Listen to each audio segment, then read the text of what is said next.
Hey everyone, welcome back to the Improv TX Comedy Network. If this is your first time checking out the podcast network, we appreciate it. Please head over to your favorite podcast app, Spotify, Stitcher, Podbean, or iTunes, and give the Improv TX Comedy Network a like. And just a reminder, the Improv TX Comedy Network is live on YouTube with all your favorite comedians on the improv stage. All links can be found in the description. And with that, on to the podcast.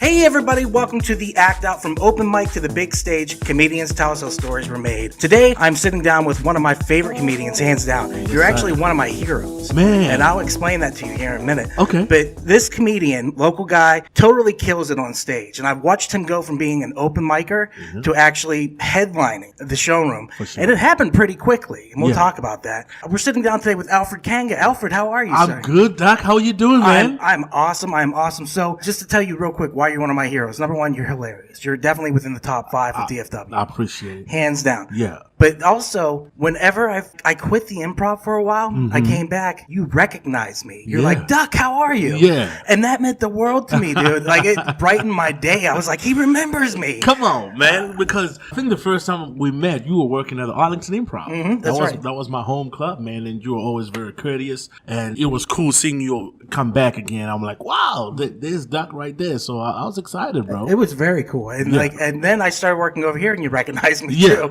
And I was like, it's so good to see you.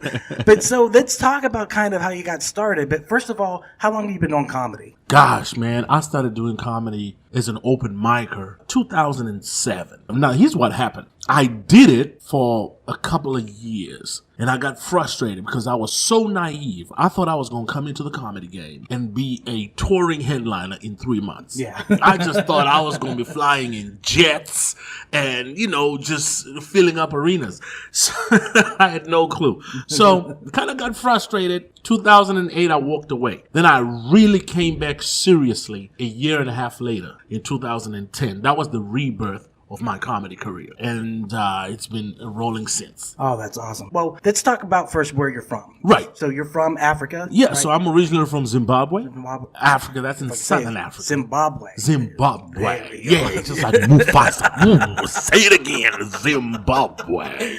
So, born and raised there. Born and raised there. And so, I know you do a comedy bit about learning English. Is that true in the comedy bit? Like, they came in and they offered? No. Okay, so how did... Okay, it's true to a sense. So Zimbabwe is a British colony. So we were colonized by the British. So sure indeed, the British came and yes, they did build schools and, they colonized the place. They built universities and, made sure everybody was enrolled. But they did that in the 1800s. So by the time my time came to go to school.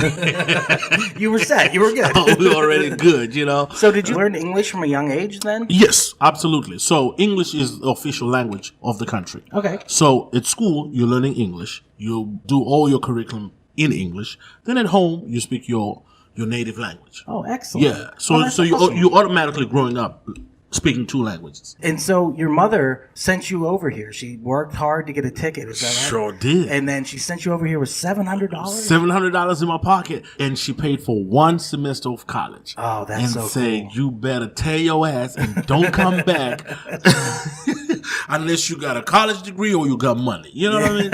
So that's how it worked out. Yeah. Oh, that's awesome. So are you come from a big family, small family? Well, 2 siblings. My young brother, my young sister. But, the African culture, we all grow up, with cousins, aunts, uncles, it was an extended family. So, yeah, we had a pretty big family. My grandparents had 6 children. My mom has, 5 siblings, right? And we pretty much used to live in the same house. When I was a little bitty boy, to a point where I didn't call my grandfather granddad. No, I call him dad. Yeah. That was my father because everybody else called him dad. Yeah. You know what I mean? So that's the kind of background that I grew up in. So it was fun. It was really cool. And were you the funny kid out of the group? Without a doubt. I mean, absolutely. My family would tell you that from an early age. I was just cutting up, having fun. And I didn't know it was going to lead to this, but, it was just something that was in me. And then go to high school. I went to an all boys high school. And, either you had to be, fast with your hands or you had to be, fast with the tongue. So, I used to spit them jokes and people would love it, man. And so that's why I think I really discovered that I could actually do this. Yeah, like for me, it was the same thing. It was defense mechanism. If I can make people laugh, they wouldn't want to beat the shit out of me. That's right, and they don't look too much into your insecurities. You know what I mean? Because like, damn, this dude is funny. That's the way to do it every time. So, did you come over here with the intention of just going to school, or were you pursuing comedy? School was first, but then when I got here, and I remember I was in college, and I was also doing a part-time job. I used to work as a salesman, believe it or not. I used to sell vacuum cleaners, really, door to door. Oh wow! Yeah, you know that expensive vacuum cleaner. I ain't gonna mention the name because I don't want them. I want them to pay me. Yes, if I mention the name, But yeah, I used to sell this very expensive vacuum cleaner door to door, and I used to crack jokes, with the co-workers and even in college. And one of the ladies that I used to work with was like, "Dude, you're funny, man. I think you need to get on stage." And I was like, "You don't understand. I've always wanted to do that." And she was like, "Hey, man, you're in the right place for it." And that's what I did. So I went to the Brick House. Is that what it was called? No. It was Hyenas in Arlington. It's now called the Brick House. Yes. But it was Hyenas back then. And a gentleman by the name of David Hood, may his soul rest in peace, he passed. He used to run that open mic. And that's where I started my career. So what was that like the first time going up on stage? Were you scared? Let me tell you something. Man, listen. Back then we didn't have, Google and all that good stuff, right? You had to go into the phone book to find the phone number. MapQuest, if you're lucky. Right. Write that bad boy out, hope it's right. That's right. So I called a couple of places, and at Hyenas, they picked up the phone and said, "Hey, I heard you guys do comedy here.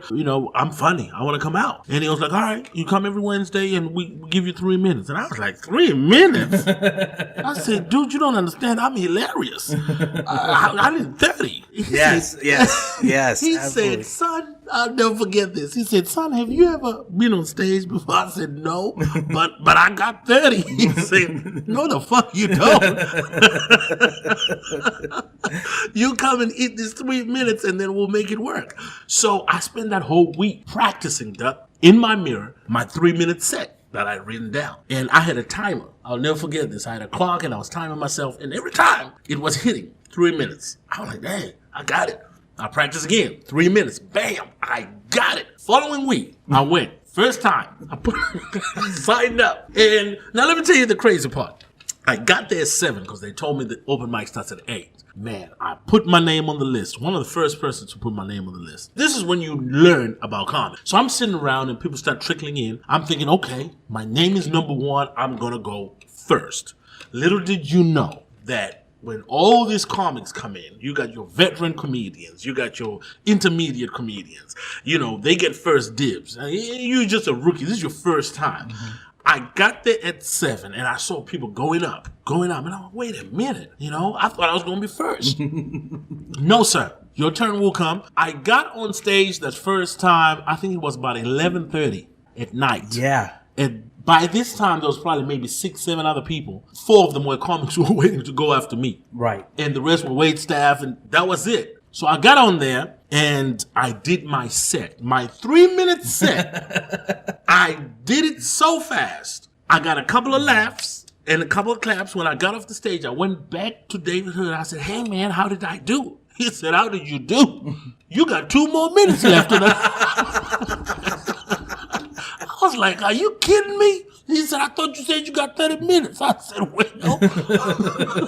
I had no idea. And that's how my career started. So I needed to learn. Yeah, slow down. Slow down. That's one of the biggest things, everyone. If you're just starting out, slow down. Timing. It's okay. Timing is everything. They will pay attention somewhat. Yeah, eventually. I mean, if you slow down and be funny too at the same time, right? Exactly. Yeah. So were you nervous at all, or it sounds like you were full of confidence? No, I was super confident. Yeah. I really was, because I knew I had something. And just that 1 or 2 laughs that I got did it for me. The following week, I was there. You were hooked. I mean, I was hooked. Yeah. I couldn't stop doing comedy. Oh, I loved awesome. it. Yeah. Do you ever get nervous now, or you always feel that same amount? My of gosh, confidence? I still get nervous. Yeah. Every single show. Now, I get nervous right as I'm walking up the stage and before I get on stage. Right? Because I'm thinking, okay, it's a new audience every time. What happened last night at last night's show does not matter on tonight's show. Totally different. So, yeah, I'm always nervous. I'm always thinking, are they going to like what I got to say? Are they going to receive what I have to say? But the moment I get that first laugh, then I know, okay, I got him. Let's go. I've never seen you bomb, not once. So, like, the idea that you had to work through it, even like when you were early in your career, and you started getting booked, and you were known as Alley Cat. That's right. Yeah. Why did you go by Alley Cat? It's the craziest thing, right? So that same lady that I was working with, all my coworkers, I was like, we gotta come up with a good name. We gotta come up with a good name, and I was like, why? I was like, yeah, something catchy. It was the dumbest thing ever, right? And we just, out of our asses, we just came up with the Alley Cat. Nothing significant. No one ever called me that at home or anything like that. It was just something that we came up with. And clearly you can tell it didn't last. No. I mean, Alfred Kainga is way better, I think. So it's got a great alliteration to it, almost like a superhero. It's got a story behind it, huh? Yeah. That's who I am. Yeah. Whereas the Alley Cat, who the you know what I mean? That's awesome. So you got on stage the first time. What was it like hosting for the first time when you finally got the gig and you got the next step? So my first actual hosting gig was at the Arlington Improv. How that came about, Jeff used to run the Improv, right? Both improvs. There was a contest that I was in. It was the Shaq All-Star Competition. Yes. Right. And I ripped it, killed it, moved on to the next round. And that day we did the finals, Jeff came up to me after the show and I came second place, runner up. This is the first time I met this guy. I'd heard so much about him and always scared of him. You know how it is, But this is the first time he walked up to me and said, Wala Kiki. Come on, Peaches. Come on, Peaches. You are so funny. Yeah. We're going to put you to work.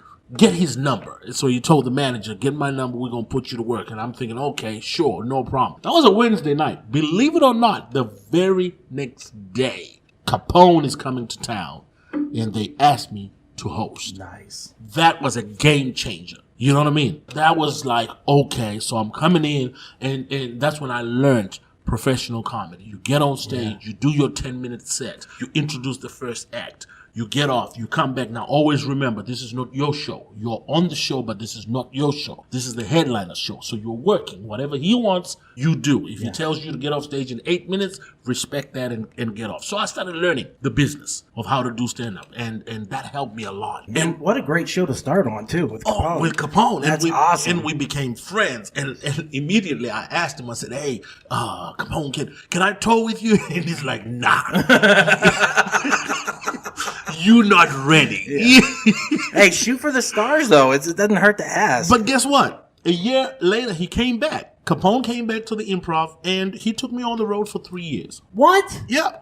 I toured with Capone for three solid years. And he told me, he said, look, this is temporary. What I'm going to do is I'll take you on the road. I'll introduce you to all these comedy clubs. If they love you, they're going to book you. If they don't, oh well. But I'm not going to have you under me forever because you're not a feature. You're a headliner. Yeah. So he made me believe that. And sure enough, I got picked up by so many comedy clubs that I tour today because of that. Oh, that's so great. Yeah. That's so amazing. Yeah. So what was it like the first time you headlined? Was it at the Arlington Improv too? Arlington Improv gave me my first headlining gig. Yeah. I know. I read an article today where Will Sonama was talking about you, which was a nice callback for me because Will's a friend of mine. Yeah. So, but like he was just like, Alfred's great. He's always here. He always brings the energy, which is true. Yeah. Like if you've never seen Alfred Kainga on stage, you're missing out because it is one of the best performances in DFW, if not internationally. Thank you. So, because I know you went back home and you performed Zimbabwe. Zimbabwe. I did an African tour. We did Zimbabwe, South Africa, Uganda, Nigeria. Yeah, so it was phenomenal. It was incredible. How was that sold out the whole time? The whole time. How would it feel to go home like that and just be like, yeah? And check this out. This is me going back home for the first time after 17 years. Mm-hmm. So they were excited. They were ready to see me. Now, a year before that, I had just done the Heart of the City with Kevin Hart on Comedy Central. So the buzz was just ridiculous. Even Jamaica booked me, and I went to Jamaica and I sold out 2 shows in Jamaica. Then from there, South Africa, then stopped in Zimbabwe, and it was just like, okay, the dude has arrived. Yeah. And so the energy of it, seeing people like damn, they really, really like my stuff. So it humbled me. It was really exciting. So, my career has been great so far. Well, like I said, I saw you go from that Shaq's All-Star to where you are now. Yeah. And just knowing that you're touring everywhere and going back home and international, like, it's insane. It's nuts. So that night that you headlined the Improv in Arlington, yeah, what was that feeling like, getting on the stage first time, knowing that that was your show? It was amazing. What touched me was the fact that management and the staff knew that I had started as an open micer here, and they'd seen me grow to be a feature. But that day, dude, they treated me like a headliner. You know what I mean? Yeah. Like they said, Alfred, this is your green room. Whatever you want in here, whatever you need, you let us know. And I was like, yo, this is crazy. So just that alone made me feel like, wow, they didn't separate. Like, that's just Alfred. He always comes here, But they showed that respect. Like, look, dude, you've earned this. This is what you get. And the show, that one-nighter, it was a one-nighter, sold it out, And everybody came out to see the comedy show, and that blew my mind. And for me to be on stage for that long, it was like, okay, this is what this is about. To do more than 45 minutes of material, in front of a sold-out audience, it was like, okay, this is what I've been crying for. As a staff member at the time, we were so proud of you. Yeah. Like, we really were. We were just like, because you were always there. You were available. Yeah. You would always make sure that, like, hey, do you need someone to help? Like, right. And you did the smart thing. And anyone listening, be available. Absolutely. Be available. Find your club, wherever it is. Yeah. And be available for Listen, your club. True story. There was a time where the Arlington Improv, I worked there for 7 weekends straight. Oh, wow. 7, either featuring or hosting. They would call, Alfred, you ready? Yes, I'm there. Alfred, we need somebody. You there? 7 weekends straight. Yeah. And other comics started to be like, what is going on, man? You're one of the favorites, dude. That's all there is to it. Like, you're the golden child of the Arlington Improv. Really. So. That's my home comedy club, man. They took good care of me, and that every time I was getting on stage, I was learning something. And every time I was interacting with a headliner, I was learning something about the business, you know? Yeah. And it's a matter of that education from being there and watching and getting to see so many different comedians. As a server for years, I got one of the best educations in comedy I could get. Yeah. It taught me so many things that come naturally now when I go on stage. Mm-hmm. But I still have issues. This is why I love doing this podcast, because I get to talk through them with comedians like yourself who are like seasoned vets, right. who are legends of DFW. And then you tell me all the secrets. And then I'm like, I'm taking those secrets and use them. Hey everyone, it's just Stuck jumping in to say thank you so much for checking out the podcast today. If you dig it, please head over to our website at improvtx.com, where you can check out our calendar for all the upcoming shows in Addison, Arlington, Houston, and San Antonio. And don't forget to follow our social media, all links in the description. And with that, back to the podcast. I always like to ask this question. What is the weirdest thing you ever saw from the stage or behind the scenes or just from a show? And you don't have to out anyone if it's like that. But was there any weird interactions you had with a audience member or anything like that? I love this question. Man, it always stumps everyone. There's so many moments that have happened for me when I'm on stage. I remember a lady almost passing out, laughing to a point where she sounded like she was choking. Oh no. And I had to stop the show and say, hey, look, are you okay? And then she got up, walked around, and she had nothing but tears in her eyes. Oh, that's awesome. And then she sat down, and then I roasted her ass again. And she loved it. So that was one of those instances that really touched me. But I'll tell you what, one thing that was a game changer to me, it wasn't weird, but it was a game changer to me here at the Addison Improv. I did a show and I was headlining, and it was a one night, I'll never forget this. And this dude came to me after the show, bro, and he said, man, let me tell you something. I've never been to a comedy show in my life. My friends brought me out here. But this afternoon, I was ready to check out. I was about to be gone because life has been miserable for me, and I was just ready to commit suicide. But then, my friends encouraged me to come out here, and man, when I was watching you on stage, I was laughing so hard. Something said to me, look, dude, why do you have to kill yourself? There's more to life. Look at that dude up on there, giving you life, giving you his story, and you're laughing. And so he came right in that hallway and shook my hand, man. And I'll never forget that because that dude, he actually came to my shows a couple more times. It was pretty cool. That's insane. It really saved a life. I mean, real talk, Real that's talk. so awesome. Somebody send me a check. I'm saving lives out here. Oh, that's so great though, because that's the reason we do it, is for the laughs. That's and it. For me, it's to cheer people up. You know what I mean? And to speak my truth, any way that I can. But I love your storytelling. You are an epic storyteller. The way you go through it, and the faces you make, I know that's a thing. Like they say, you make the best faces or something. But you literally do. You'll pause and your expressions it convey a tag or a punchline and stuff like that. It's amazing to watch. And sometimes I don't even know I'm making those faces. It's just. But once I watch myself on camera, I'm like, wow, that's crazy. Yeah. You're just a very expressive person. So am I. So I have resting face until I start talking. Oh, he's all right.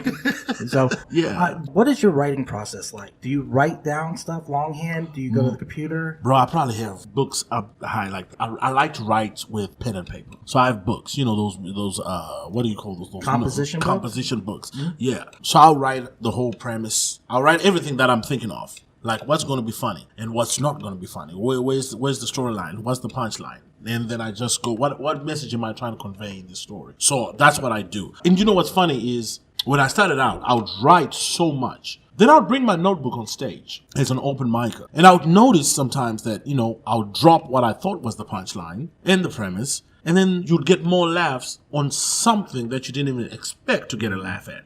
Absolutely not even. I'm like, dang, they like that. So you keep it now. And then you add on to that punchline or remove the punchline if it doesn't work. So it's all trial and error. Because there's some things where you think, this is not funny. But they let you know that it's funny. And there's some where you think it's funny, and they be like, nah, player. That ain't it.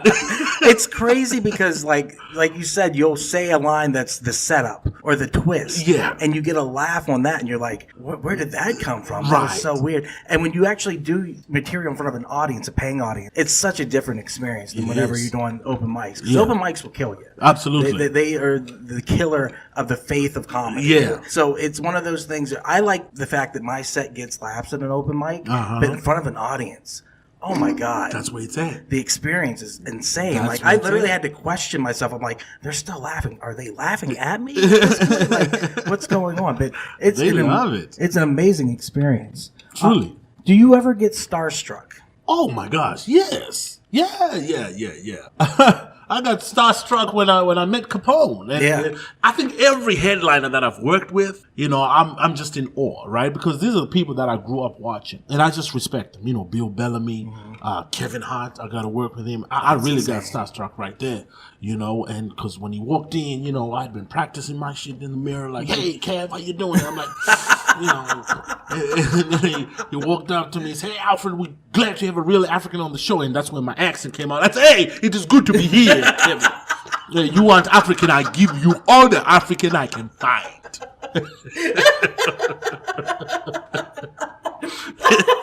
I was all in it. He messed me up, man.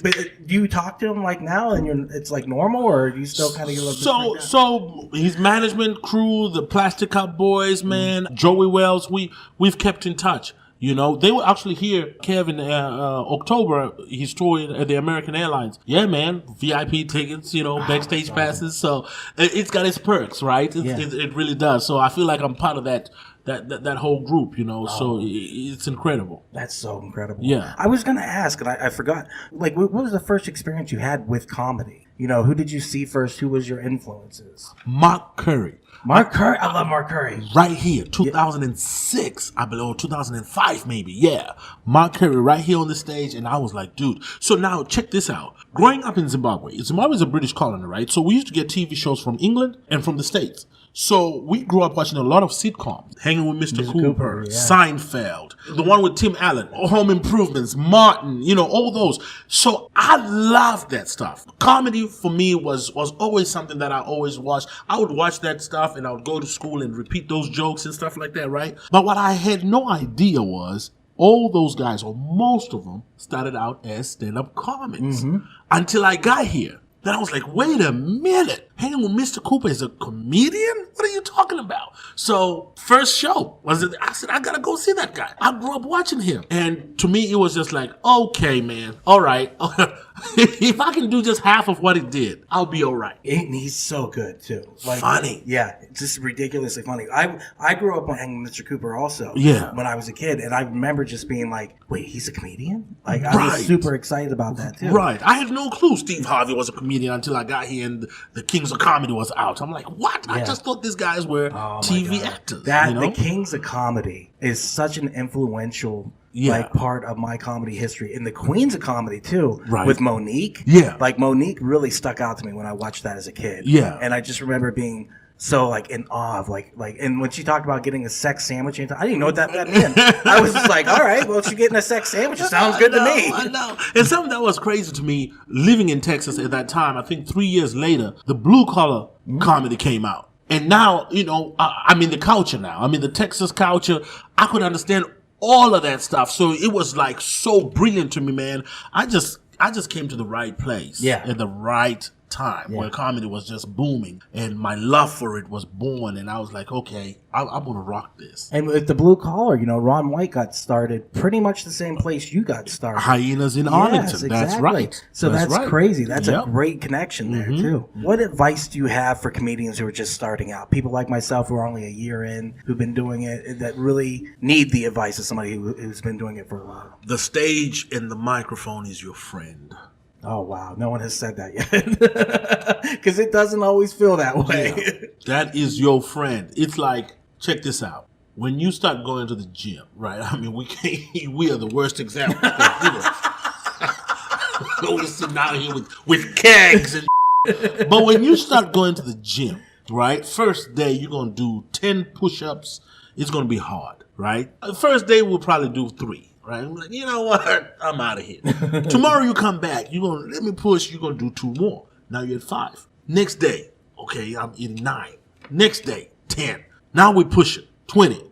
So basically what I'm saying is the more you do it, the better you get. The more you get on stage, the better you get. Doc, I used to get on stage 7 to 8 times a week. Wow. I would find all the open mics in the city. Sometimes 2 open mics a night. 5 minutes here, 5 minutes there. My night was done. Do it again the next day. I kid you not. I couldn't wait because I wasn't a headlining or traveling comedian. So I could not wait for Tuesday because that's when open mic starts, right? Mm-hmm. Over the weekend, I hated it because I'm not working. Because I'm a new open micer. But Tuesday, Wednesday, Thursday, Friday, loved those days. Yeah. So you found all the open mics that you can do as much as you can. Your stage and your microphone are your friend. And with that, did you enjoy the process of working out material? And it was tough. It was tough. I mean, you had rough nights, right? I mean, most of the time with open mics, it's a grind. You don't have an audience. You have 10, 15 people, and 9 of them are comics. You know, who gonna be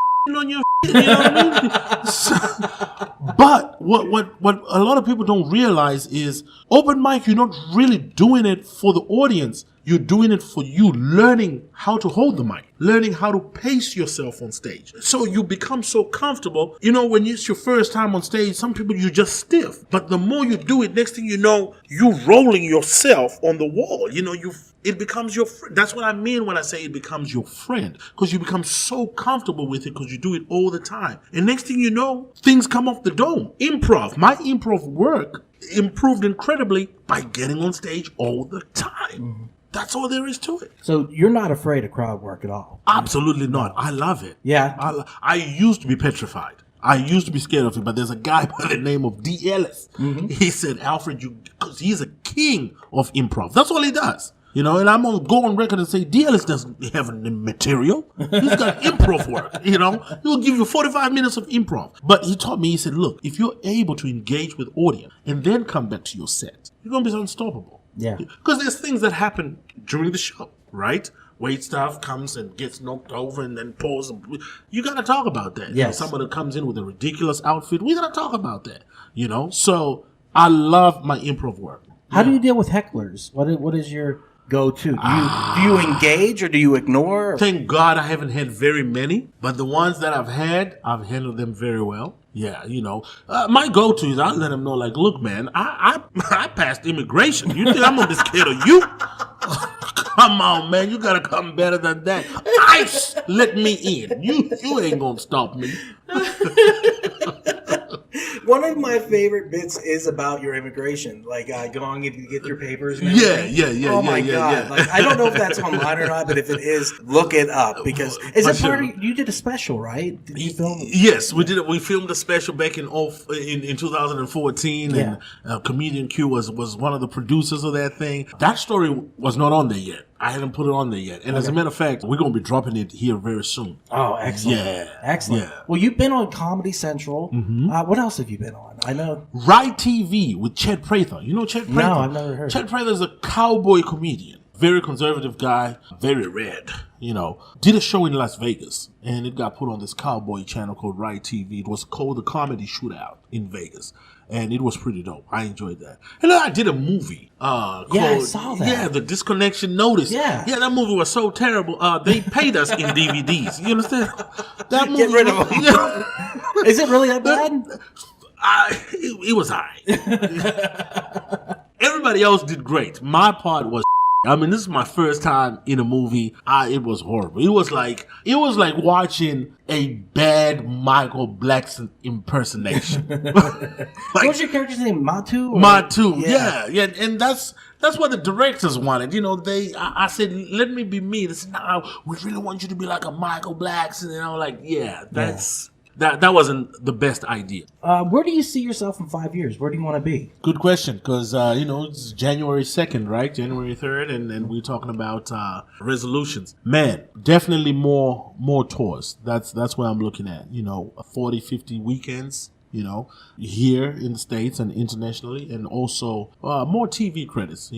I'm definitely looking at a special. Yeah? Yeah. Definitely looking at a special. Awesome. So it's something that's actually, in the works. We're talking about it with some people. And so it's, it's a lot of work coming out. So yeah, definitely going to be seeing more of Alfred Kainga for sure. Yeah, for sure. Dude. And if you haven't watched Alfred's comedy, go online to YouTube. There's a bunch of stuff on there. Yeah. You're going to have a blast. You're going to be, I was sitting there doing notes and working and listening to you and chuckling and laughing ridiculously today. It was awesome. That's good, man. Shocks, man.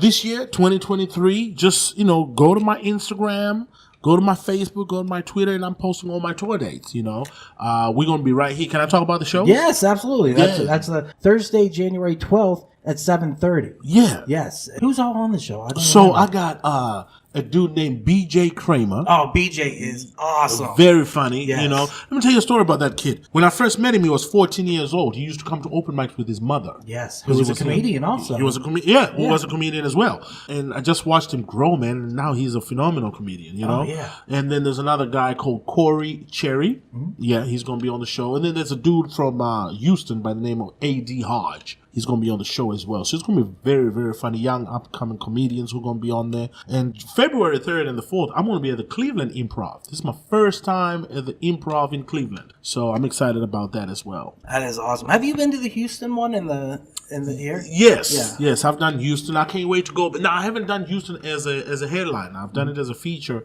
a few times, but I'm ready for it. Dude. You could headline anywhere. Yeah. I can't express enough how amazing you are on stage. I appreciate it. It's absolutely insane. You encapsulate, you get on stage and you just make it yours. Yeah. You make that audience your audience, Yeah. and you have so much fun. And I've seen people fall out of chairs laughing. Right. I love it when comedians are so strong in what they do that people literally have to fall on the floor laughing. Just that's the best reaction you can get. Yeah. And you have one of the best closers when you pimp your social media. Uh-huh. A lot of people don't do what you do. They'll just say their social media. You have a joke about immigration. Right. And it's genius. It's absolutely inspiring. Yeah. It taught me that, if you have important information to give away, put it in a funny joke. manner. That's right, because that's what we do, right? That's what we do. We tell jokes the whole time. So even if it's about tying your shoelace, let's make that funny, you know, and the message will be received. And I love it. I love talking about my handles, and I enjoy getting off stage and then looking. I'm like, wow, okay, 500 new followers just like that. Wow. You know, yeah. Wow, that's amazing. That's a huge grab. Yeah. Well, thank you so much for being here. I really appreciate it. The show, once again, is going to be Thursday, January 12th at 7:30. It's going to be amazing. You got to come out and check it out. Alfred, thank you. Get your tickets, people. Thank you, Duck, man. Thank you. It's good to see you, man. This is good that you're doing this. I love it. Oh, it's so much fun, dude. Yeah. So we catch up again, let's say next year, see where the progress is. I'm down with that. That'd be awesome. That would be awesome. Thank you again. Everyone out there, please support local comedy in any way that you can, any way, shape, or form. With that said, we'll see you on the next one. Already. And there it is. Hey, everyone. Thank you so much for listening to the podcast today. If you enjoyed it, please head over to improvtx.com to check out all our upcoming shows at the Addison, Arlington, Houston, and San Antonio clubs. If you like this podcast, you might enjoy the other podcasts on the Improv TX Comedy Network. We have The Act Out. From open mics to the big stage, comedians tell us the story they've made, where I talk to comedians from all over and chat about their journey this far. Also, check out the Black Dog Retro Arcade podcast. Straight from the arcade, we talk about how our favorite games were made. That's right, we're talking all that video game goodness. And finally, we have Quacking Up, a storytelling podcast where we pick suggestions from a hat and tell stories based upon them. Once again, thank you so much for listening. Please check out our social media, all links in the description. And with that, we'll see you on the next one.